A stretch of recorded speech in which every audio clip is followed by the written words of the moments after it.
Trojan Felly, what's up, man? USCJ here. It's the top of the morning. It's the top of the morning. Listen, I hope everybody is getting ready to get up, get out, and make some things happen this morning. Listen, happy Monday to everybody.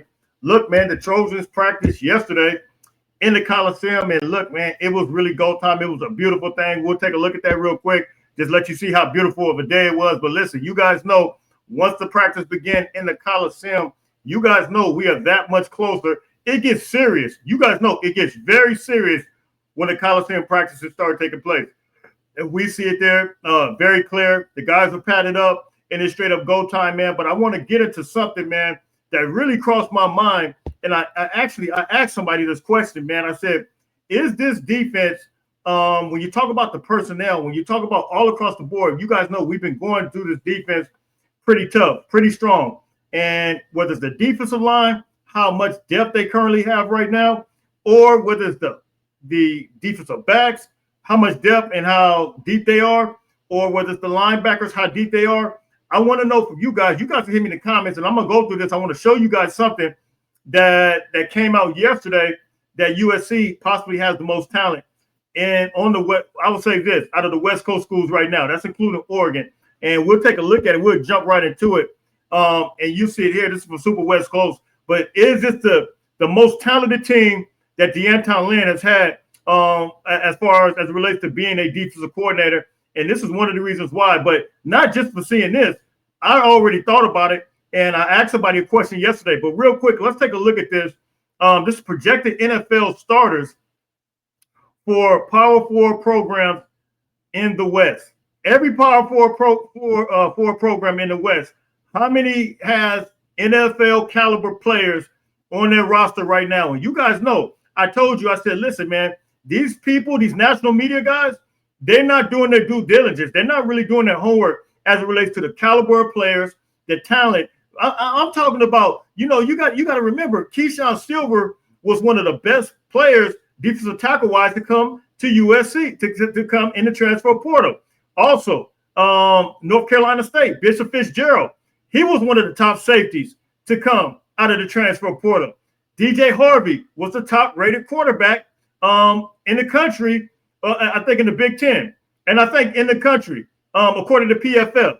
Chasen Johnson, one of the top-rated cornerbacks. So you're talking about a staff that's been assembled together, coupled with guys like Devin Tompkins, who everybody's expecting. He's already broke out last year, but who everybody's expecting to break out. But let me get through this real quick, and we'll talk about that. But here it is. USC ranks number 1, according to Super West Coast Sports. They went through their talent. They did their due diligence. They did their homework, and they see it here. I mean, the proof is in the pudding. The numbers is in the pudding. But we have 16, apparently, according to Super West Coast, NFL caliber players. Washington comes in second at number 15.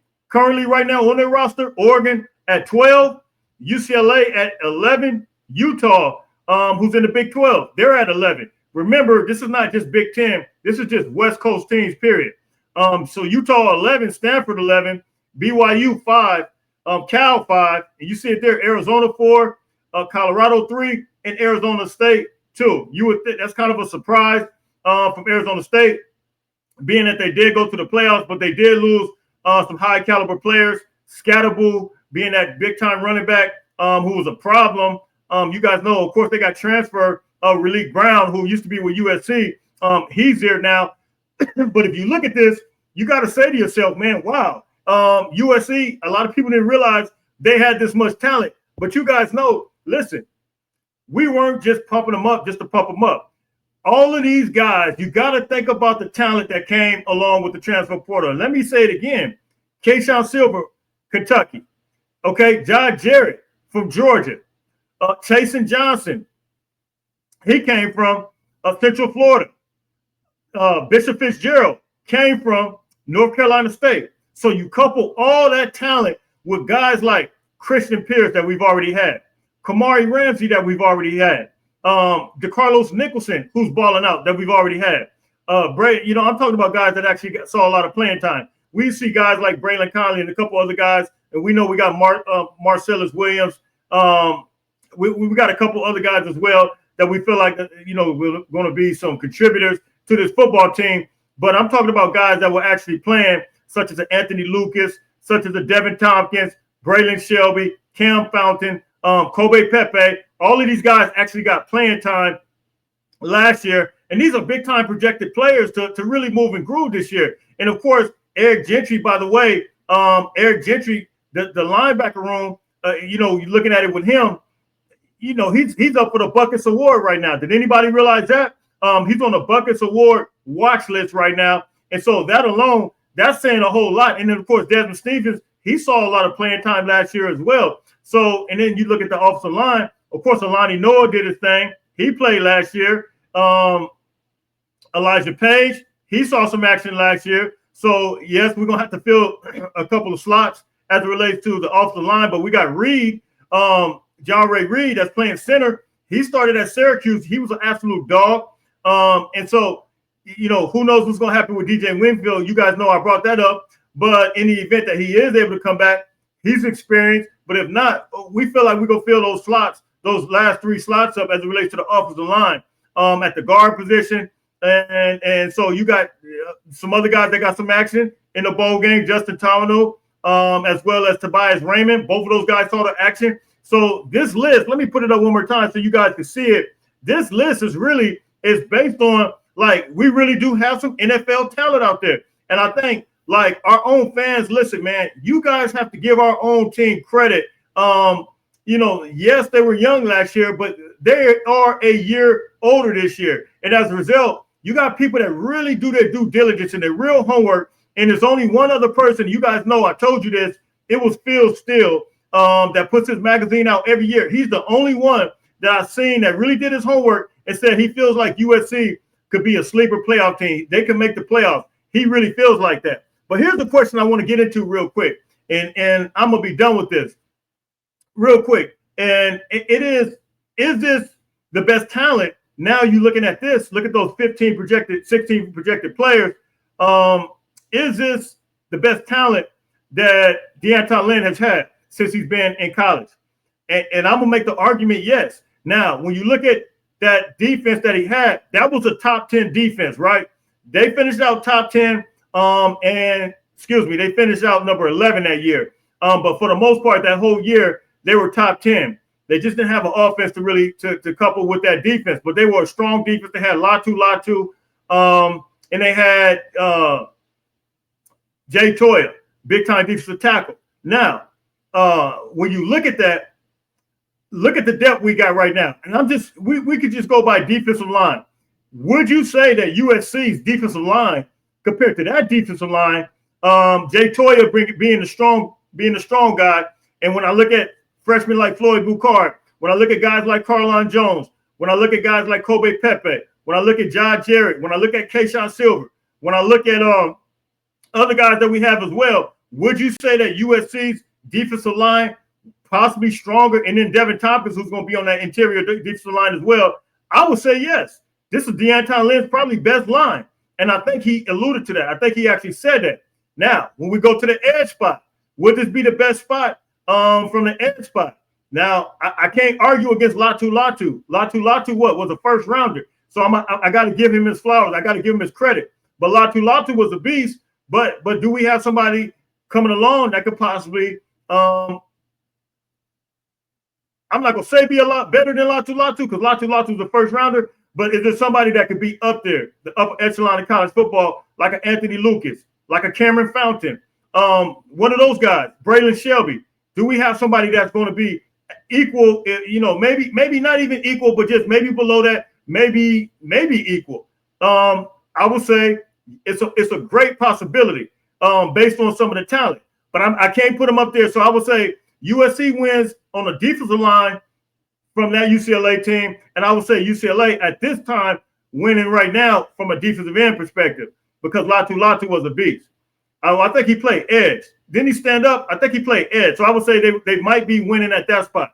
However, we got some young freshmen that's going to play the edge, such as that could possibly play the edge, such as Gus Cordova. And you guys know our names and other guys, Jaden Ramos, who I just showed you guys.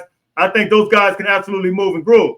So when I look at that UCLA team from Deontay Lynn, is the edge spot, was that spot a little better? I would say I give them a little bit because Latu did go first round. Now, would I say defensive back right now is better? And I'm saying the defensive backfield as a whole. I would say yes. Here's why. Because you guys know the safety we got him right now. Ramsey, he was on that team. So I'm gonna give the credit. And then you look at Bishop Fitzgerald.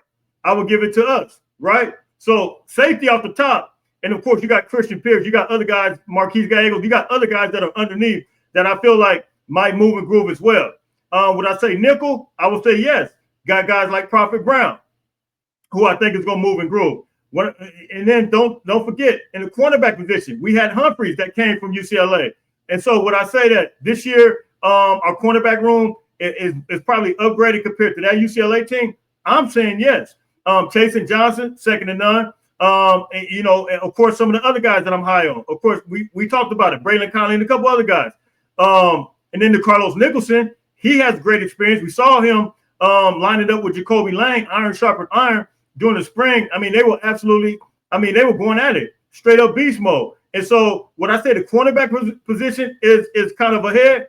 I would say so. And I think the linebacker room, when we look at the linebacker room, I'm kind of going to put that, somewhere like maybe 50-50. I'm not sure. But I will say this. We got a guy that's on the Bucket Award watch list right now. And I'm very high on Desmond Stevens, who is a projected starter as well. So, look, I need you guys to hit me in the comments because I think Eric Gentry, he's a Swiss Army knife. He could do it all. And you look at our linebacker room now that Elijah Newby's back there, Tamir Robinson. Of course, you can't sleep on my guy, Anthony Beavers. You can't sleep on him. And so we got several pieces around that can move and groove. And Jaden Walker, I can't forget about him. So you guys can drop the comments, man.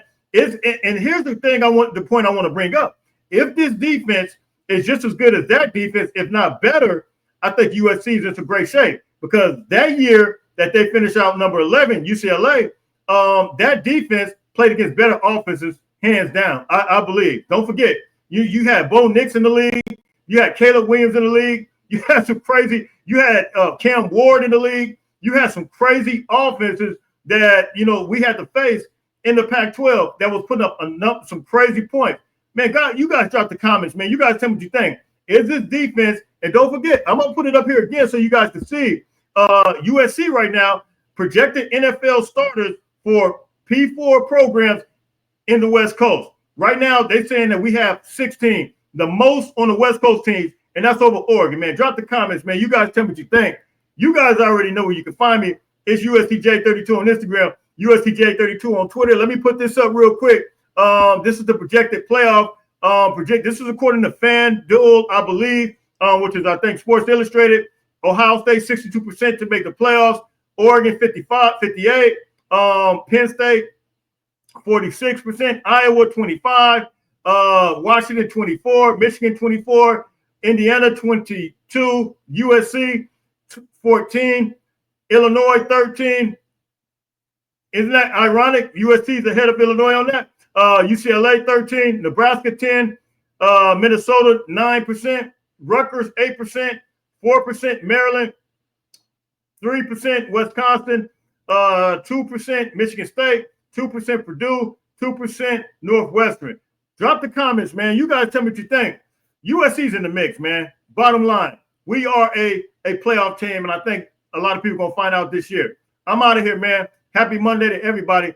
Don't forget, man, until later on, everybody stay blessed. Like, share, and subscribe. Fight on, fight on, fight on.